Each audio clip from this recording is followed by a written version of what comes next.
नमस्कार मंडळी, दीपाच किचनमध्ये आज आपण उन्हाळ्यात थंडावा देणारी मस्त अशी चिगळीची भाजी बनवणार आहोत। त्याचं काय झालं, माझे आई वडील कालच गावावरून आले, येताना त्यांनी आमच्या शेतातील मस्त अशी चिगळीची भाजी आणली आहे। आता चला तर म्हणलं मस्त अशी ताजी ताजी आपण चिगळीची भाजी बनवून घेऊयात। तर काही भागामध्ये याला बारीक घोळ म्हणतात, काही भागामध्ये चिवई म्हणतात, तर काही भागामध्ये चिघळ म्हणतात। वेगवेगळ्या भागामध्ये वेगवेगळी नावं आहेत। तर आता ही भाजी कशी निवडून घ्यायची हे आपण सुरुवातीला पाहूयात। तर ह्या चिगळच्या भाजीची विशेष अशी लागवड करावी लागत नाही, तर ही अशीच मोकळ्या जागेमध्ये एखाद्या पिकाबरोबर ही जमिनीवरती अशीच उगवून येत असते आणि अगदी जमिनीशी तळालगत ही भाजी पसरलेली असते। त्यामुळे भाजीला अगदी माती अशी लागलेली असते। सुरुवातीला भाजी काढल्यानंतर चांगली भाजी अशी झटकून त्याची माती मोकळी करून घ्यायची आहे आणि त्यानंतर भाजी निवडताना ह्याच्या ज्या मुळ्या असतात त्या मुळ्या आपण कट करायच्या आहेत आणि त्याला असं हाताने थोडंसं मोडून घ्यायचं आहे। तर तुम्ही ते बघू शकता, मी अगदी व्यवस्थित अशी भाजी अशी निवडून घेतलेली आहे, सर्व मुळ्या काढून घेतलेल्या आहेत। आता मी याला हातानेच असं कट करून घेणार आहे। तुम्ही याला चाकूने सुद्धा बारीक असं चिरून घेऊ शकता, परंतु एवढं काही चिरण्याची गरज नाही। हाताने जरी अशी भाजी थोडीशी चुरून घेतली तरी सुद्धा भाजी अगदी व्यवस्थित अशी शिजली जाते। विशेष म्हणजे ही भाजी शिजण्यासाठी जास्त टाइम लागत नाही, अगदी झटपट भाजी बनवून तयार होते। या भाजीचे तुम्ही अनेक वेगवेगळे प्रकार बनवू शकता। नुसती कांदा टाकून सुद्धा भाजी बनवता येते, तसेच पीठ फेरून सुद्धा ह्याची भाजी बनवता येते। तसेच या भाजीचे फुनके सुद्धा बनवले जातात आणि ते कढी सोबत खाल्ले जातात, एकदम मस्त लागतात। तर इथे तुम्ही बघू शकता भाजी अगदी व्यवस्थित अशी निवडून मी स्वच्छ अशी 2 ते 3 पाण्याने धुवून घेतलेली आहे। आज आपण याची पीठ फेरून भाजी बनवणार आहोत। त्यासाठी गॅसवरती मी कढई ठेवलेली आहे। कढई हलकीशी गरम झाली की त्यामध्ये 2 मोठे चमचे इतकं तेल घालायचं आहे। तेल सुद्धा आपण हलकसं गरम होऊन दिलेलं आहे। त्यामध्ये मी अर्धा चमचा मोहरी तसेच अर्धा चमचा इथे जिरे घातलेले आहेत। जिरे आणि मोहरी व्यवस्थित अशी तडतडली गेलेली आहे। आता इथे एक मोठ्या आकाराचा कांदा मी बारीक असा चिरून घेतलेला आहे, तो कांदा घातलेला आहे। अगदी मध्यम गॅसवरती हा कांदा आपण अगदी लालसर रंगावरती याला परतून घ्यायचा आहे। तर आपल्या चॅनेलवर याच्या अगोदर सुद्धा आपण या भाजीची रेसिपी टाकलेली आहे, तर ती फक्त कांदा वापरून वेगळ्या पद्धतीने ती भाजी बनवली होती, त्याची लिंक मी डिस्क्रिप्शन बॉक्समध्ये दिली आहे, तिथे जाऊन ती सुद्धा रेसिपी तुम्ही पाहू शकता। त्यानंतर कांदा थोडासा परतला गेलेला आहे। आता यामध्ये अर्धा चमचा इतकी हळद घालायची आहे, तसेच 1 चमचा मी इथे लाल मिरची पावडर घातलेली आहे। त्यानंतर याला मस्त असं आपण तेलामध्ये परतून घेऊयात। इथं तुम्ही बघू शकता अगदी छान असा याला कलर आलेला आहे आणि आता आपला कांदा आणि सर्व मसाले व्यवस्थित असे शिजले गेलेले आहेत। आता यामध्ये आपण स्वच्छ अशी निवडून आणि धुवून घेतलेली ही चिगळची भाजी घालायची आहे। आता त्याला व्यवस्थित असं आपण यामध्ये हलवून घेऊयात। तर या भाजीचे थालीपीठ सुद्धा अगदी मस्त अशी लागतात। या अगोदर सुद्धा मी थालीपीठ सुद्धा या भाजीचे बनवलेले आहेत, त्याची सुद्धा रेसिपी मी तुम्हाला डिस्क्रिप्शन बॉक्समध्ये दिलेली आहे, तिथे जाऊन ती सुद्धा रेसिपी तुम्ही पाहू शकता।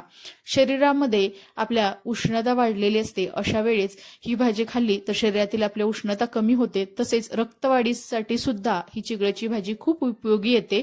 तर आता आपण यामध्ये चवीनुसार मीठ घालायचं आहे आणि त्याला परत एकदा व्यवस्थित असं हलवून घ्यायचं आहे। तर तुम्ही ते बघू शकता, याला मीठ घातलं की लगेचच पाणी सुटलेलं आहे। आता यावरती झाकण ठेवायचं आहे आणि 3 ते 4 मिनिटाकरता त्याला शिजवून घेऊयात। तर आता झाकण काढलेलं आहे, तर तुम्ही तर बघू शकता भाजीला छान असं पाणी सुटलेलं आहे, त्यामुळे याला वरून पाणी टाकायची गरज नसते, आपोआप ही भाजी यामध्ये शिजली जाते। तर इथं बघू शकता तुम्ही मस्त असं पाणी सुटलेलं आहे, त्याला हलवून घेतलेलं आहे। आता आपण झाकण न ठेवता असंच एक 2 ते 3 मिनिटाकरता त्याला शिजवून घेऊयात। तर एक काही मिनिटानंतर तुम्ही ते बघू शकता थोडं यातील पाणी थोडंसं कमी व्हायला सुरुवात झालेली आहे आणि आपली भाजी सुद्धा अगदी व्यवस्थित अशी शिजत आलेली आहे। आता आपण या स्टेजला बेसन घालायचं आहे। तर त्यासाठी मी ते मोठा चमचा घेतलेला आहे आणि त्या चमच्याने आपण इथे 2 चमचे इतकं बेसन घातलेलं आहे। तर सुरुवातीला बघत बघत बेसन घालायचं आहे। तर आहे भाजीचा ओलसरपणा आहे किंवा थोडंसं जे भाजीला सुटलेलं पाणी आहे त्यामध्ये हे आपण बेसन मिक्स करून घ्यायचं आहे। तर अजून थोडंसं ओलसर वाटत असेल तर वरून अजून 1 चमचा मी इथं बेसन घातलेलं आहे। आता त्याला व्यवस्थित असं आपण मिक्स करून घेऊयात। तर इथं तुम्ही बघू शकता अगदी व्यवस्थित अशी ही भाजी घट्ट अशी झालेली आहे। आता बेसन यामध्ये व्यवस्थित असं मिक्स करून करून घ्यायचं आहे. आता मी एका सांडशीने याला कढईला पकडलेलं आहे आणि व्यवस्थित असं याला हलवून घेणार आहे. तर तुम्ही तर बघू शकता बेसन पीठ घातल्यामुळे थोडंसं सुरुवातीला चिकट चिकट वाटतं, कारण बेसन अजून शिजलं गेलेलं नाही. आता आपण यावरती झाकण ठेवायचं आहे. झाकण ठेवून एक 4 ते 5 मिनिटाकरता अगदी बारीक गॅसवरती हे बेसन सुद्धा यामध्ये आपण शिजवून घेणार आहोत. तर तुम्ही तर बघू शकता यावरील झाकण काढलेलं आहे आणि इथे हे मस्त असं आपलं बेसन सुद्धा या भाजीमध्ये शिजलं गेलेलं आहे आणि भाजी सुद्धा अगदी छान प्रकारे शिजली गेलेली आहे. अगदी अशी मोकळी मोकळी अशी झालेली आहे. त्याला असं थोडंसं आपण हलवून घेऊयात. आता इथं आपण गॅसची फ्लेम बंद करायची आहे आणि इथं तुम्ही बघू शकता ही अगदी मोकळी मोकळी अशी आपली भाजी बनवून तयार झालेली आहे. किंवा चिगळच्या भाजीचा झुणका किंवा पिठलं इथं मस्त असं तयार झालेलं आहे. किंवा तुम्ही याला पीठ पेरून केलेली चिगळची भाजी सुद्धा म्हणू शकतात. तुमच्या भागामध्ये याला काय म्हणतात हे मला नक्की कमेंट्समध्ये सांगा. तर आमच्या पश्चिम महाराष्ट्रामध्ये पंढरपूर भागामध्ये याला चिगळची भाजी म्हटलं जातं. तर इथे ही आपली मस्त मोकळी असणारी मस्त अशी चिगळची भाजी बनवून झालेली आहे. एकदा या माझ्या पद्धतीने तुम्ही सुद्धा रेसिपी ट्राय करा. कशी झाली हे मला नक्की कमेंट्समध्ये सांगा.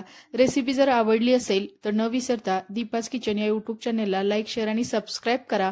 आणि अतिशय पौष्टिक असणारी तसेच उन्हाळ्यामध्ये आपल्या शरीराला थंडावा देणारी ही चिगळची भाजी तुम्ही नक्की करून खा. कारण अशाच पौष्टिक भाज्या जर आपल्या उन्हाळ्यामध्ये खाल्ल्या तर आपल्या शरीरातील उष्णता सुद्धा कमी होते. तसेच हिमोग्लोबिन सुद्धा व्यवस्थितपणे वाढले जाते. त्यामुळे रक्तवाढीसाठी असेल किंवा रक्त शुद्धीकरणासाठी असेल आणि शरीरातील उष्णता कमी करण्यासाठी तुम्ही ही भाजी खास करून खा.